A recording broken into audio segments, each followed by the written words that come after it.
Well, here we go again. No sooner had I unpacked my suitcase on my return to the UK from Australia, washed its contents, and then it was time to repack and set off on another adventure. This time I was to be aboard the cruise liner Saga Ruby, on leg 3 of her round-the-world cruise. See my previous blog regarding the postponement of her sailing on January the 7th for mechanical reasons. But finally Saga Ruby had left Southampton following successful replacement of a broken crankshaft, and was carrying most of the original passengers who'd been disappointed not to have sailed on her the 6 weeks earlier. Obviously it had been necessary for Saga Ruby's route around the world to be changed somewhat, so it was arranged that I would finally catch up with her in Brazil for leg 3 of the journey. My flight to Rio de Janeiro via Madrid was long and tiring.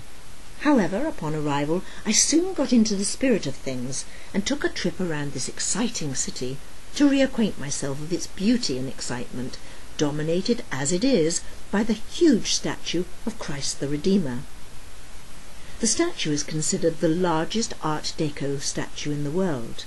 It's 99 feet tall, not including its 20-foot pedestal, and a staggering 62 feet wide. Constructed in the years between 1926 to 1931, it has become an icon for Rio de Janeiro and Brazil.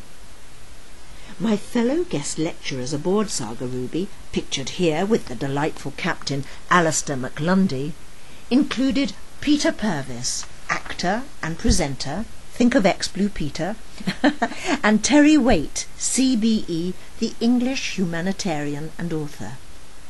Terry Waite had been assistant for Anglican Communion Affairs in the 1980s for the then Archbishop of Canterbury, Robert Runcie. As an envoy for the Church of England, he travelled to Lebanon to try to secure the release of 4 hostages, including the journalist John McCarthy. However, he was himself held captive in severe conditions between 1987 and 1991.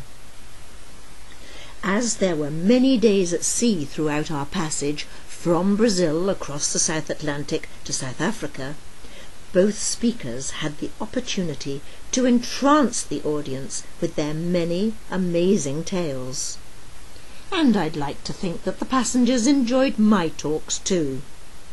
I'd finally got my sea legs and settled into the rhythm of the cruise, but I knew there was even more excitement to come.